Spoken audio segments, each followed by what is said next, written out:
Nós temos a grande alegria de cultuar o Senhor. Estamos mais uma vez reunidos em nome do Senhor. Hoje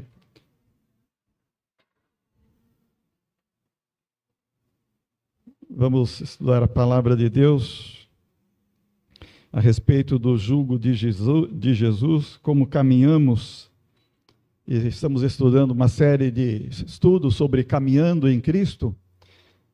E hoje vamos focar no jugo de Jesus. Eu fiz umas transparências para a gente olhar daqui a pouco como que é o jugo, mas a primeira é só para a gente ler o texto junto, de Mateus capítulo 11, verso 28, 29 e 30. Irmãos, consegue ler lá no fundo? Dá para ler? Vamos ler juntos, Mateus 11, o jugo de Jesus. Vinde a mim, todos os que estáis cansados e sobrecarregados, e eu vos aliviarei. Tomai sobre vós o meu jugo e aprendei de mim, que sou manso e humilde de coração, e achareis descanso para a vossa alma, porque o meu jugo é suave e o meu fardo é leve. Que maravilha! Que bom que Jesus veio ao mundo para aliviar a todos nós da sobrecarga. Como era uma coisa difícil. Imagina a vida sem Jesus. Você que conheceu Jesus na vida adulta, que tem uma memória do que é sobrecarga, que eu não tenho muito isso, eu tenho sim, sabe, uma memória dos meus pecados de juventude, de adolescente, de criança, e que até eu já contei algumas coisas aqui que eu fiz, né? Roubar dinheiro de um tio dentro de casa. Mas quando eu escuto alguns irmãos contando uma vida que vieram das drogas, dos vícios deste mundo, eu imagino que a sobrecarga é muito maior, de pecado, de peso, de consciência. E se Jesus não tivesse vindo, o que seria de todos nós? O que seria de mim? Mesmo que nasci, cresci no lar evangélico, desde o berço, na igreja batista, aprendi desde criancinha, por isso que eu gosto de cantar com as crianças, porque as professoras cantavam comigo, os pastores cantavam, quando eu era criança, eu aprendi desde criança, como Jesus é bom, como Ele é maravilhoso, como nós podemos aprender andando com Jesus, como nós podemos realmente ter uma vida maravilhosa, por isso que é chamado que a vida cristã é maravilhosa. A vida cristã é maravilhosa.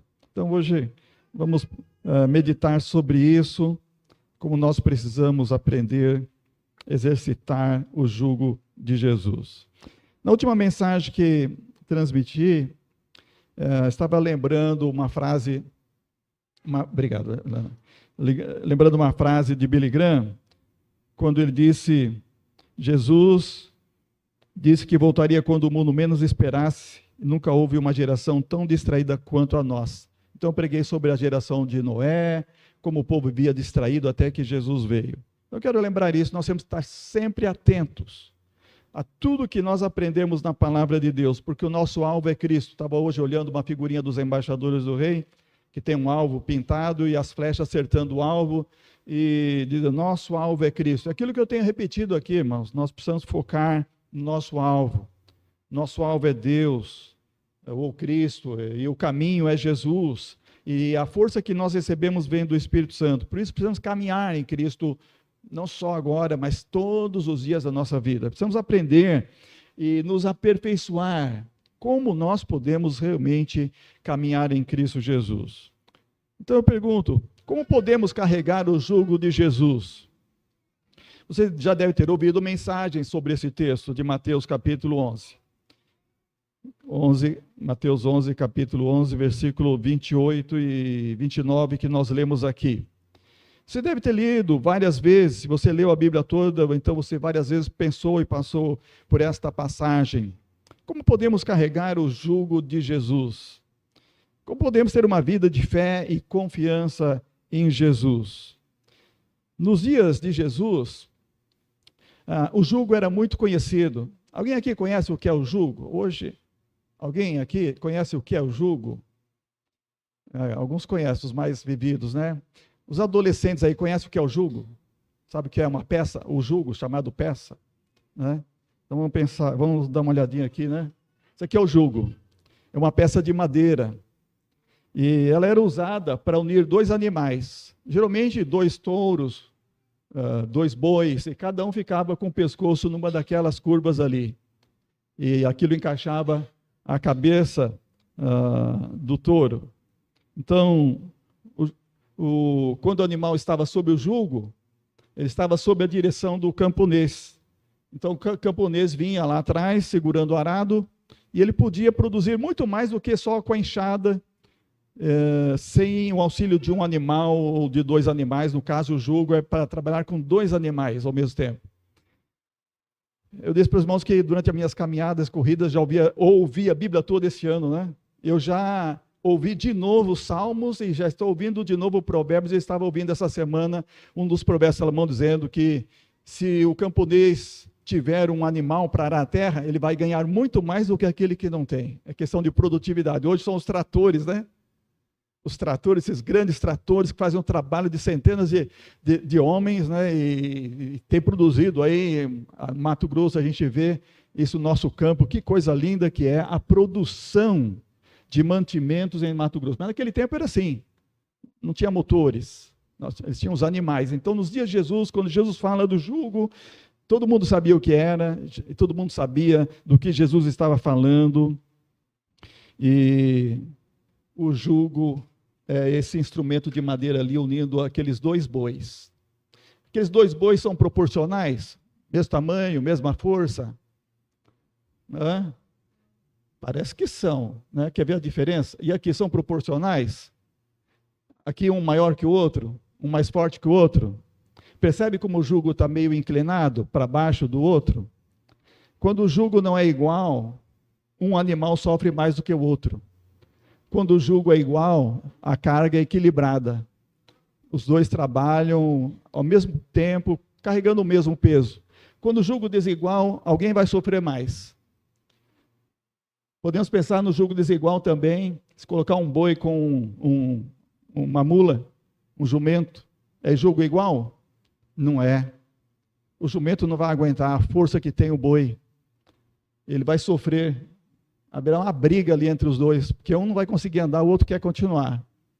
Então, isso chama jugo desigual. Quando o jugo está colocado sobre duas pessoas diferentes, no caso aqui, dois animais diferentes. Mas pode ser gente também.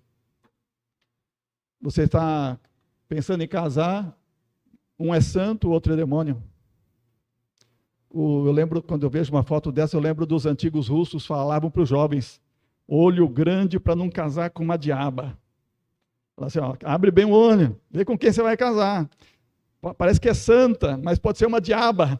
Pode ser o inverso também. Pode ser um diabo. Olha, moça, abre o olho grande para não casar com o diabo. Isso é jugo desigual. Isso chama-se jugo desigual. Paulo escreveu em 2 Coríntios 6,14 sobre isso. Todo mundo conhece esse texto, né? Não vos prendais a um jugo desigual com os infiéis. Porque que sociedade tem a justiça com a injustiça e que comunhão tem a luz com as trevas? Ele fala várias coisas aqui sobre jugo desigual. Aí a moça crente está pensando em igreja, oração, Bíblia.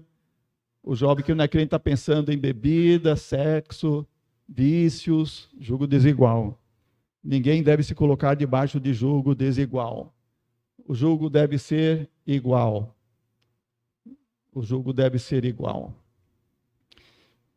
Então, quando Jesus falou sobre jugo, as pessoas entenderam o que Jesus estava falando. Jesus estava convidando as pessoas para seguirem-no, para aprenderem com seus ensinamentos, para confiarem nele, porque ele estava prometendo alívio e descanso em troca daquela submissão que eles tinham antes, que era chamado jugo da lei. Na submissão a Jesus estariam tendo alívio e conforto. Essa metáfora que Jesus usou também simbolizava na época, o jugo simbolizava também opressão e escravidão. Quando Jesus convidava as pessoas, ele estava convidando para elas confiarem nele, porque ele tinha de fato alívio para cada um daqueles que se refugiassem em seu jugo. Porque Jesus, quando oferece o jugo, e como ele diz lá à frente, o meu jugo é suave, meu fardo é leve, no verso 30, ele está falando a verdade. Quando os escribas falavam de jugo da lei, ele está falando de opressão, de peso, muito peso sobre o povo. Daqui a pouco eu vou falar um pouquinho mais sobre isso. E quando a gente leu a história, eu creio que vocês leram já a história de Roboão, lá no primeiro livro dos Reis, capítulo 12, é falado sobre o jugo. Aquele povo foi falar com Roboão, o filho de Salomão, sucessor no trono: olha, teu pai aumentou o nosso jugo, agora alivia a dura servidão e o pesado jugo. Eles viviam sobre uma opressão no final do reinado de Salomão. Eles viviam sobre uma opressão, sobre um jugo pesado. Parece nós brasileiros aqui, pagando quase 40% do trabalho do ano todo, só de impostos para o nosso governo. E nós não temos tanto retorno assim em saúde, em educação, em coisas que tão necessárias como segurança pública. Nós vivemos sob jugo, irmãos, sob jugo. Logo, se aproximam as eleições municipais, por acaso, né? Não pensei nisso aí, fazer essa conotação com as eleições, mas eu tenho orado. Eu oro todas as madrugadas, quando eu estou orando pela igreja, as madrugadas, orando pelas famílias da igreja, eu oro pelo avivamento no Brasil, mas eu oro: Senhor, levanta homens que são tementes a Ti, homens e mulheres que tenham temor ao Senhor, que sejam sábios, honestos, que vão administrar nossas cidades, a nossa grande nação, para que nós possamos viver em paz, em ordem, em progresso. O Brasil é muito rico. A nossa cidade é muito rica. Nós merecemos receber mais do poder público diante de tudo que nós pagamos de impostos. Olhe bem quem você vai votar. Os batistas não fazem política, não dão púlpito para político, mas, irmãos, nós temos que chamar a atenção. Quando você for votar, olhe bem quem você vai votar. Pode ser um jugo desigual. Você está orando para que alguém tenha o seu filho liberto das drogas, mas tem partidos aí que são a favor da liberação das drogas. Nós estamos orando por aquelas pessoas que estão sofrendo a questão do aborto. E tem partidos aí que são a favor, é a ideologia deles defender o aborto. Então você não pode, quando for votar,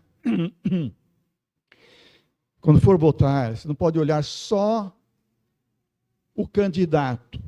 Você tem que olhar a legenda do candidato, a cartilha do partido. Porque se a ideologia não é uma ideologia que favorece o que nós cristãos defendemos, como nós podemos votar num jugo desigual? Nós temos que votar em quem defende valores e princípios como os nossos. Entende o que eu estou falando? Não estou falando que você vai dirigir seu voto a B ou C, mas que você tenha consciência de escolher o candidato, não isoladamente do partido. Ele faz parte do partido. E quem manda nele é o partido. Na hora da votação, se ele é cristão, eles tiram ele da votação, colocam um substituto, como acontece lá no Congresso Nacional. Quantas vezes eu ouvi fazer isso? Porque é o partido que determina onde será colocado o voto. E nós sofremos muito no Brasil por causa disso. Então, ore, joelhos no chão. Procure conversar com quem está antenado com isso, sobre como votar bem, como escolher bem, se você não tem uma boa orientação. E isso também é julgo desigual. Um cristão votar um não cristão, que não defende aqueles valores e princípios que você tem, isso é julgo desigual também. Isso é uma coisa que veio a calhar aqui, não estava programado nessa minha mensagem, mas por causa da política de Roboão, acabou entrando aqui como ilustração. Então, Roboão foi pedir conselho com os conselheiros de Salomão, aqueles velhos conselheiros, e eles disseram: alivia o jugo, e esse povo vai servir você. Aí foi tomar conselho com quem? Com os jovens. Aqueles que cresceram junto, né? Que eram amigos, colegas. E os jovens disseram: olha, então fale assim a eles: o meu dedo mínimo é mais largo do que as costas do meu pai. Quer dizer, o jugo vai ser muito mais duro agora. Vai ser muito mais pesado comigo agora no meu reinado. E nós sabemos a história. Jeroboão levou 10 tribos com ele, e o reino foi dividido em 2 reinos, por causa da dureza, da opressão, do pesado jugo que estava sobre o povo naqueles dias. Então, meus irmãos, quando Jesus está falando de jugo leve e libertador, ele está falando de algo que o povo queria e tinha muita sede. Não só no sentido político, e o povo estava vivendo debaixo do jugo dos romanos naqueles dias, a opressão do Império Romano, mas Jesus está falando sobre alívio especialmente para a alma, alívio para a vida num sentido integral. Então, como podemos carregar o jugo de Jesus? Primeiramente, aceitando o convite de Jesus. Primeiramente, aceitando... Ela está conversando comigo, vocês perceberam? Já respondi. Aceitando o convite de Jesus. O convite tem um destinatário divino, que é Jesus. Jesus que está convidando. Jesus está dizendo: vinde a mim, todos que estáis cansados e sobrecarregados, e eu vos aliviarei. A condição é importante. A condição é reconhecer a sua necessidade. Só vai a Jesus quem reconhece a sua necessidade, sabe que precisa, e está disposta a seguir a Jesus. Só segue Jesus quem tem esse reconhecimento. Segundo lugar, para carregar o jugo de Jesus, nós temos que tomar o jugo propriamente. Tomar o jugo de Jesus. Ele fala: tomai sobre vós o meu jugo. E o que é tomar o jugo de Jesus? Nós vimos que aqui é um jugo de madeira, uma peça de madeira. O que é o jugo de Jesus? O jugo era usado, como vimos, para unir 2 animais. Um animal não podia usar um jugo, tinha que somente usar o jugo 2 animais parelhos. Era usado para unir esses 2 animais, para trabalhar juntos, então com isso render bastante o trabalho. Tomar o jugo de Jesus significa se unir a Ele. Ele está falando: venha se unir a mim. É como você coloca no lado, de um lado do jugo, e do outro lado está Jesus. Ele está dizendo: tome o meu jugo. Imagina você aqui, você está de um lado e Jesus está do outro lado. Até aqui você carregou uma sobrecarga, mas quando você vem e toma o jugo de Jesus, você sente alívio. Aquela carga não está mais pesando sobre você. Sabe por quê? Jesus está segurando o jugo para não pesar sobre você. Ele é aquele que faz alívio, ele traz para você um alívio, e ele permite, agora, se você o deixa, ele vai guiar você de uma forma que o peso compartilhado não será insuportável para você. As suas responsabilidades, os seus desafios, todos eles serão suportáveis. Você vai conseguir. A metáfora do jugo da lei, que era usada pelos escribas, era diferente. Eles diziam jugo da lei, quando estavam ensinando os hebreus naquele tempo de Jesus. Eles diziam jugo da lei, para dizer: essas obrigações, essas responsabilidades que a lei impõe sobre vocês, é o peso da lei. Jesus condenou eles porque eles usavam isso, além da lei, que eram mais de 2.000 mandamentos que o povo tinha que observar, sobretudo na vida, especialmente na lei do sábado. Eles colocaram outras coisas para colocar mais opressão. Se no sábado alguém levantasse um pé acima do joelho, já teria quebrado a lei do sábado. Isso não estava na lei. Eles adicionaram isso nos ensinamentos que eles transmitiam ao povo. Eles acumularam o povo com tanta lei que o jugo era insuportável. E Jesus andou com seus discípulos no meio da seara, permitiu que eles quebrassem espiga, debulhassem espiga, comessem. E isso para os escribas fariseus era quebrar o jugo da lei. Isso era pecado, porque estava trabalhando no sábado para comer. E Jesus usou aquelas várias parábolas para ensiná-los. Olha, se uma ovelha de vocês cair no buraco, vocês vão lá, quebram o sábado para tirar a ovelha. A ovelha é importante, vocês trabalham para tirar a ovelha do buraco, e a gente não pode trabalhar para salvar, para curar um desses filhos de Abraão, que é mais importante que uma ovelha. Então Jesus usou muitas vezes ilustrações para dizer que eles estavam enganados, estavam colocando um peso excessivo sobre o povo, o jugo da lei. Quando em Atos capítulo 15 houve aquele concílio para decidir se os gentios tinham que circuncidar, guardar o sábado, isso é, todo aquele jugo da lei, e Paulo defendia que não, que os judeus receberam aquilo como um sinal até a vinda de Cristo, e agora a nossa lei é Cristo, e então toda aquela polêmica foi tratada em Atos capítulo 15. E então, dado o momento daquela reunião, Pedro se levantou e disse assim, Atos 15, 7. Homens e irmãos, bem sabeis que já há muito tempo Deus me elegeu dentre nós, para que os gentios ouvissem da minha boca a palavra do evangelho e crescem. E no verso 10 ele diz assim, agora, pois, por que tentais a Deus, pondo sobre a cerviz dos discípulos um jugo que nem nossos pais, nem nós pudemos suportar? Ele falando como hebreu, ele falando como judeu, ele falando, nós não suportamos, como é que vamos pedir isso para os gentios? Então, lá eles decidiram que o gentio não precisa circuncidar, não precisa guardar todo o ritual da lei, somente se guardar do sangue, aquelas outras coisas que foram colocadas lá, para não escandalizar.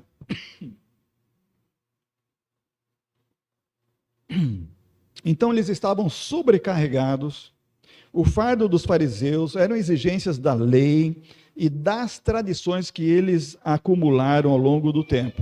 E então Jesus está dizendo para que eles venham encontrar alívio e descanso para a sua alma nos ensinamentos de Jesus. Lá em Mateus 23, Jesus nos dá um pouco da ideia de como os fariseus, os escribas, eram tão hipócritas e colocavam tanto peso sobre o povo. E no verso 4 de Mateus 23, Jesus fala, eles atam fardos pesados e difíceis de carregar e os colocam sobre os ombros dos homens, mas eles mesmos nem com o dedo querem movê-los. Nem com o dedo eles querem movê-los de Jesus. Eles não fazem nenhum esforço, mas eles colocam bastante esforço sobre o povo, bastante peso, um fardo pesado sobre o povo. Mais adiante, ele diz no verso 14, ai de vós escribas e fariseus, porque devorais as casas das viúvas e para disfarçar fazeis longas orações.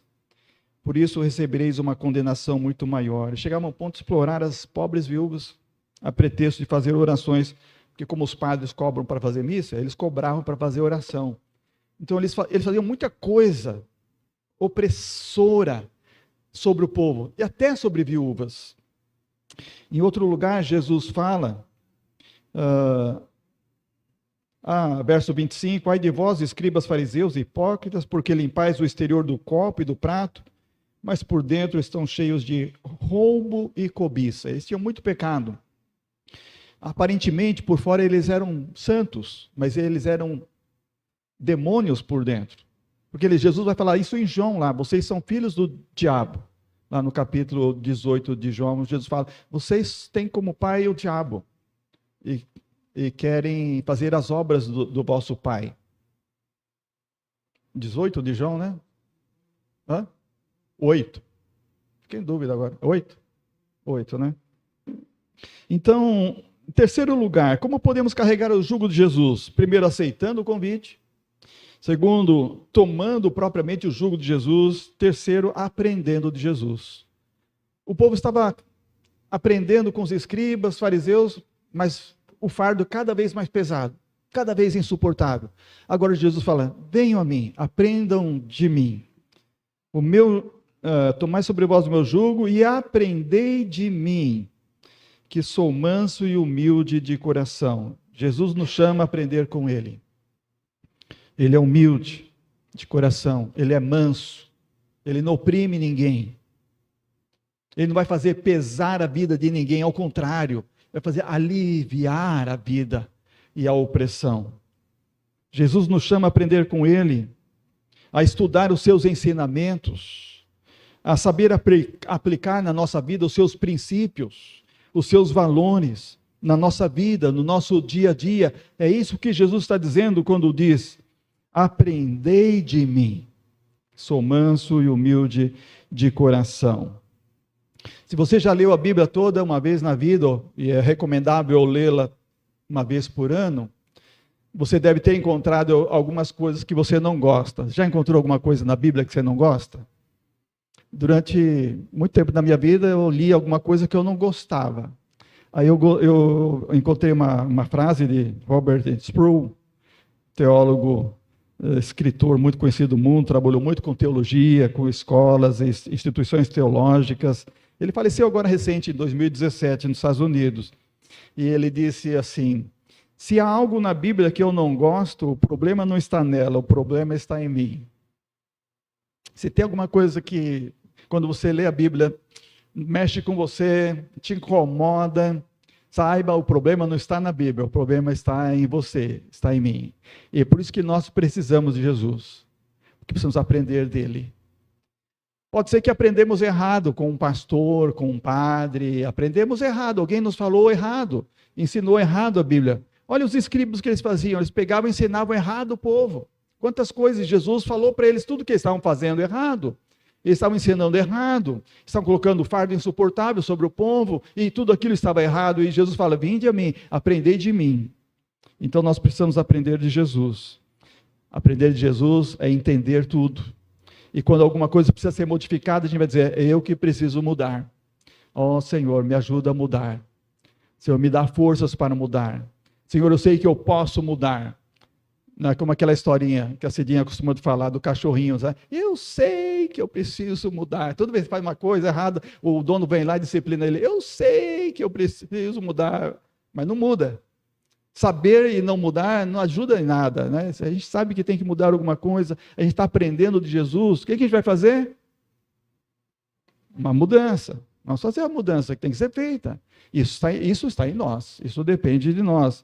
Então, por isso, carregar o jugo de Jesus é aprender dele.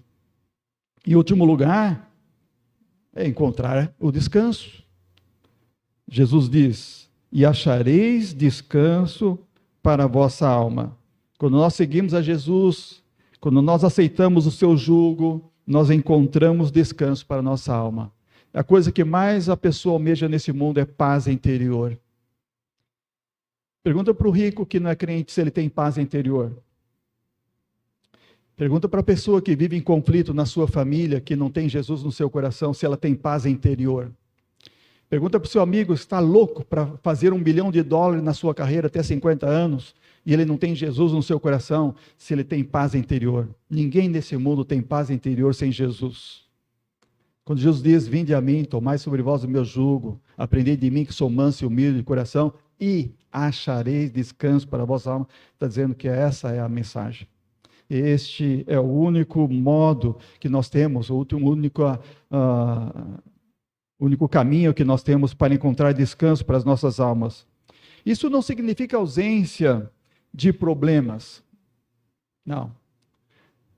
Nós temos problemas físicos, temos problemas mentais, nós temos problemas sociais, nós temos problemas políticos, nós temos problemas de toda ordem, né? Toda ordem. Ontem eu tive um problema físico. Eu sei que eu comi alguma coisa que me fez mal, me deu um problema terrível. Passei a tarde toda estufando meu estômago com gases, eu tentava aliviar aquilo, e só começou a melhorar quando eu provoquei, desculpe a palavra, o primeiro vômito. É quase morrer para mim, sabe, enfiar o dedo assim e tentar jogar para fora o que estava mal. É quase morrer, mas eu não aguentei mais e eu tive que fazer isso. E depois tive o problema da diarreia, e depois veio vômito de novo, mas agora foi espontâneo. Foi um grande problema físico. Eu fiquei muito fraco. Falei para o irmão Zé Fernandes ontem à noite: irmão Zé Fernandes, eu não vou amanhã na EBD, acho que eu não vou poder ir. Eu passei mal hoje, expliquei, falei com a irmã Franciele também sobre isso. Mas passou. Hoje de manhã, amanheci bem. Comecei a comer, o estômago está bem reguladinho. O problema passou. Isso é só um problema leve. Os maiores problemas que nós temos são os problemas que causam cansaço mental. Causam cansaço para a nossa alma. Esses são os maiores problemas. Algumas pessoas têm esses problemas e não conseguem resolvê-los. Eles precisam resolver os seus problemas, precisam resolver, colocar ordem no seu mundo interior. Nós estamos no mês de setembro, que é chamado Setembro Amarelo. É um alerta para cuidar da saúde mental.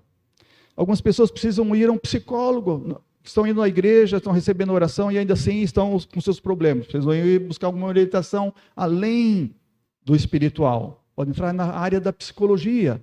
Alguns precisam de psiquiatria, precisam de algum remédio para controlar os hormônios. Alguma coisa está descontrolada nos hormônios. Os neurônios são uma coisa mais fascinante do mundo, estudar sobre os neurônios. Sabia que tem um neurônio da fome? É aquele que mexe você para você comer. É só o neurônio da fome. Tem neurônio de tudo, tem um neurônio certo. E se eles estiverem bagunçados ali dentro, a gente sofre. A gente não consegue levar uma vida em ordem e equilíbrio. Eu estou falando isso, mas a Dineri que está aqui, ela que deveria falar sobre isso. Ela está trabalhando com isso, ajudando pessoas nessa área. Né, Dineri? Se eu falei alguma besteira, me perdoa, depois você me corrige. Então, nós temos problemas que precisam ser resolvidos. Mas maior do que todos os problemas são os espirituais. Aquele que ainda não tem Jesus no seu coração, aquele que ainda não confiou em Jesus Cristo como seu Salvador, esse é o maior problema, o maior dilema da vida. Enquanto ele não vir a Jesus, enquanto ele não entender a sua necessidade espiritual, enquanto ele não aceitar o convite de Jesus, enquanto ele não tomar o jugo de Jesus, aprender de Jesus, ele não vai ter alívio, não vai ter paz para a sua alma. Vai continuar o seu sofrimento insustentável. Só Jesus pode trazer esse descanso. Ele diz, aprendei de mim. Vamos dizer juntos? Verso 29, tomai sobre vós o meu jugo e aprendei de mim, que sou manso e humilde de coração, e achareis descanso para a vossa alma. Não está falando para o seu estômago que está doente, para o seu corpo que está doente, não está falando para a sua mente, ele está falando descanso para a sua alma, para a sua vida, seu psique. Toda a sua existência está nisso aqui. E quando você pensa em toda a existência, então você está ligado a um corpo, você está ligado aos neurônios, você é um ser integral. Então, se você tem descanso que Jesus dá, tudo vai estar bem. E como alguns ditados dizem, mente sã, corpo são, mas nós temos que ter esse cuidado de, se o espiritual não está bem, há um desequilíbrio em todo o restante do nosso ser. Então, esses passos refletem uma vida de fé e confiança em Jesus, buscando sua orientação, buscando seu apoio em todas as áreas. Você já aceitou o convite de Jesus? Vinde a mim, todos que estáis cansados e sobrecarregados, eu vos aliviarei. Você já tomou o jugo de Jesus? Já se colocou submisso a Jesus? Tomai sobre vós o meu jugo. Você está aprendendo de Jesus, colocando em prática os seus ensinamentos na sua vida, seus princípios no seu dia a dia, e aprendei de mim, que sou manso e humilde de coração. Você já encontrou descanso? E achareis descanso para a vossa alma, porque o meu jugo é suave e o meu fardo é leve. Que Deus nos abençoe. Amém. Vamos caminhar em Cristo, cada dia mais aprendendo a exercitar o jugo de Jesus, porque ele é suave e ele é leve.